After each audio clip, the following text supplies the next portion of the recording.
Picture this, the 10th century, a time of Vikings, feudal lords, and the formation of kingdoms.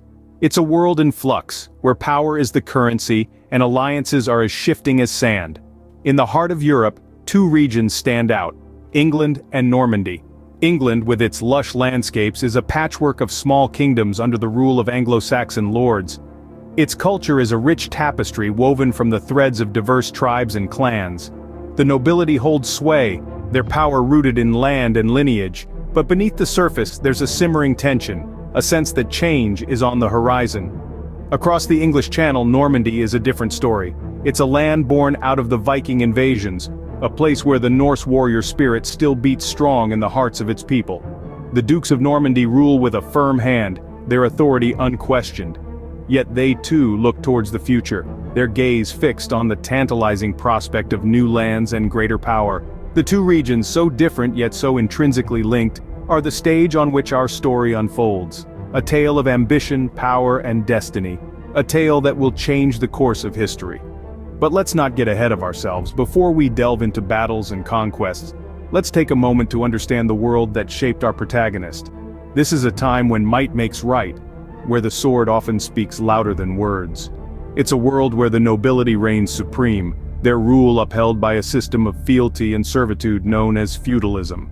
A system that in time will become the cornerstone of our protagonist's reign. Into this world of power struggles and territorial ambitions, a child named William was born in Normandy. In 1028, William was born out of wedlock to Robert I, Duke of Normandy, and his mistress Herleva. This birth, shrouded in scandal, would mark the beginning of an extraordinary life, one filled with adversity and conquest. Known as William the Bastard due to his illegitimate birth, his early life was far from the ideal royal upbringing. The untimely death of his father during a pilgrimage in 1035 thrust William into the role of Duke of Normandy at the tender age of 7. This unexpected ascension to power was a double-edged sword. On one hand, it marked the beginning of William's journey to becoming a formidable leader. On the other hand, it exposed him to a myriad of dangers, as rival nobles saw an opportunity to seize power from a child duke. William's early reign was marred by chaos and uncertainty. As a child ruler, he was surrounded by a pack of wolves, each vying for a piece of the ducal power. Assassination attempts were frequent and rebellions were a common occurrence. Yet, despite the odds stacked against him, William managed to hold on to his title. His survival was no small feat. It was a testament to his resilience, his cunning, and his will to survive. He grew up quickly, learning to navigate the treacherous waters of politics and warfare. He learned to trust few, to doubt many, and to rely on his own judgment above all. As he grew older, his rule became more stable, his grip on power stronger. He overcame the challenges that came with his birth and early ascension to power, proving himself to be a leader of exceptional ability and determination. But these early trials were just the beginning for William. They were the forge that shaped him, the crucible that tested his mettle. As a child duke, William faced rebellions and survived assassination attempts, but he managed to hold on to his title. His early life was a testament to his resilience, a prelude to the remarkable reign that was yet to come. Surviving his rocky start, William began to consolidate his power in Normandy. His strategies were multifaceted, as astute in the political arena as they were on the battlefield. Firstly, he sought to strengthen his rule through strategic marriages. In the year 1052, he wed Matilda of Flanders, a union of both love and politics. Matilda was the daughter of the Count of Flanders, an influential and powerful figure in the region. This marriage not only cemented a strong alliance with a key power player in the region, but also brought legitimacy to William's rule. Apart from political alliances, William also proved himself a capable military leader. He faced internal rebellions and external threats, but each challenge only strengthened his hold on Normandy. William was a cunning strategist, often outmaneuvering his opponents on the battlefield. His victories were not just a testament to his military prowess, but also to his ability to rally his troops and inspire loyalty. In a bid to secure his borders, William built fortresses at strategic points throughout his territory. These fortresses served as both defensive structures and symbols of his power. They were a constant reminder to his subjects and his enemies of his strength and dominance. But perhaps the most significant part of William's consolidation of power was the introduction of the feudal system. This hierarchical system in which people held lands in return for providing loyalty or services to a lord was a masterstroke. It ensured that the nobility was loyal to William, as their lands and titles were directly tied to their allegiance to him. In parallel, William also sought to reorganize the church in Normandy. He appointed loyal clergymen to key positions, thereby ensuring the church's support and further strengthening his rule. Through these measures, William transformed from the illegitimate son of a duke to a powerful and respected leader in his own right. He had successfully consolidated his power in Normandy, establishing a strong foundation for his future conquests. With Normandy under his control, William turned his gaze across the English Channel. His next target? The throne of England. But that's a story for our next scene. In 1066, the English throne was up for grabs, and William saw his opportunity. This was a time of treacherous promises and betrayals. Edward the Confessor, the then King of England, had allegedly promised the throne to William. However, upon Edward's death, the crown was swiftly placed on the head of Harold Godwinson, a powerful English nobleman. This perceived betrayal stoked the fires of ambition within William, and he began preparations for an invasion. William was not one to take such a slight lying down. He rallied his Norman forces, assembling a large fleet of ships for the crossing of the English Channel. The preparation was a feat in itself. William had to convince his nobles of the worthiness of this cause, secure the necessary resources, and plan a strategy for a successful invasion.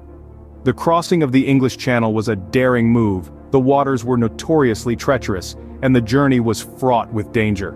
But William and his forces pressed on, undeterred by the hazardous journey. The Norman fleet, filled with soldiers, horses, and supplies, made its way across the channel under the cover of darkness. The Normans, despite their unfamiliarity with the sea, managed to navigate the perilous waters successfully.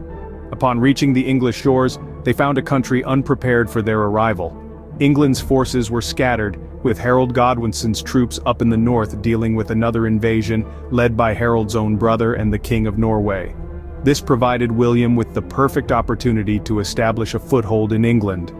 In the face of these odds, William's forces landed on Pevensy's shores on September 28, 1066. The Normans quickly set up a defensive perimeter, building a wooden castle within a week, ready to face any immediate counterattack. But no counterattack came. The stage was set, and the land was primed for invasion. The Normans, under the leadership of William, had made their mark on English soil. Landfall was made, setting the stage for one of the most famous battles in English history. The stage was set for a conflict that would shape the future of England and its monarchy.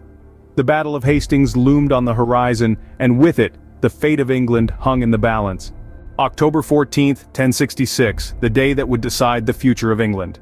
A pivotal moment in history, the Battle of Hastings, saw two fierce leaders, William, Duke of Normandy, and King Harold of England, clash in a contest of strategy, strength, and ambition. As the morning mist lifted off the battlefield, the tension was palpable. Both leaders knew that this day would be a turning point, not just for them, but for the entire nation. William, known for his cunning and ruthless tactics, had meticulously planned his strategy. He deployed his archers at the front line, followed by infantry, with his knights at the rear. This was unheard of in battle sequences of the time. His audacious approach was a game-changer, causing confusion and chaos in the English ranks. King Harold, on the other hand, was a seasoned warrior. His shield wall strategy had seen him through many a battle. But this day, it would fail him. The relentless onslaught of Norman arrows, followed by the charge of the infantry and knights, began to chip away at Harold's formidable shield wall. The tide of the battle began to turn when an arrow struck Harold in the eye. The English king fell, and with him, the morale of his troops. Despite their valiant efforts to rally, they were no match for the Normans. William seized the moment, pressing his advantage. The English line broke, and the Battle of Hastings was effectively over. The battlefield was a grim sight, littered with the fallen. Among them lay King Harold, the last of the Anglo-Saxon kings. His death was not just the end of a man, but the end of an era. William's victory at the Battle of Hastings was a testament to his strategic brilliance and relentless ambition. He would go on to claim the English throne, marking the beginning of Norman rule in England. The death of King Harold marked the end of Anglo-Saxon rule in England. With his victory at Hastings, William took a decisive step towards the English throne. Following the Battle of Hastings, William, Duke of Normandy, set his sights on London. The city was the heart of England, the ultimate prize. But even with the Anglo-Saxon King Harold II defeated, the path was not clear. He faced resistance from those loyal to the fallen king and those not ready to accept Norman rule. William was not deterred. The Duke was a seasoned warrior, a strategist. He knew that to win, he had to break the resistance. So, he adopted a scorched earth policy, laying waste to villages and lands in his path, using fear as a weapon. It was harsh, it was brutal, but it was effective. The resistance gradually weakened, the path to London clearing, but London was not ready to fall into his hands just yet. The city gates were shut, its walls manned. William laid siege, the city under lockdown. He waited, and London under the pressure began to buckle. Then, on Christmas Day, 1066, everything changed. The resistance crumbled, the city gates opened, and William walked into London, unopposed. He headed straight to Westminster Abbey, the grand church built by Edward the Confessor, the last Anglo-Saxon king to die of natural causes. There, in a ceremony steeped in tradition, William was crowned King of England. The once illegitimate Duke of Normandy was now a king, his rule legitimized. The coronation was a powerful symbol, a clear message to all of England and Europe. The Normans were here to stay and William was their leader. And so, William, once an illegitimate duke, was now William the Conqueror, King of England. His coronation marked the beginning of a new era, an era of profound change and transformation, the start of the Norman dynasty that would shape England and its history in ways no one could have imagined. William's reign brought significant changes to England. As the first Norman king, he left an indelible mark on the nation that extended far beyond his lifetime. The feudal system was one of the most transformative changes under his rule.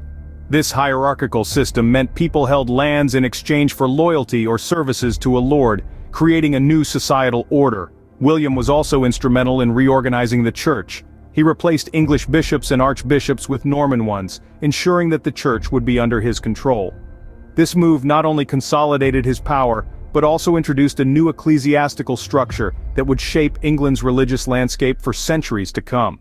In terms of foreign relations, William strengthened England's links to Europe, particularly with France.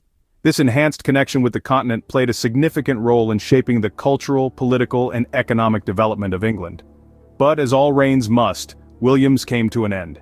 In September 1087, William died from injuries sustained in a riding accident. His death sparked a succession crisis. His eldest son, Robert, inherited Normandy, while his second son, William Rufus, became the King of England.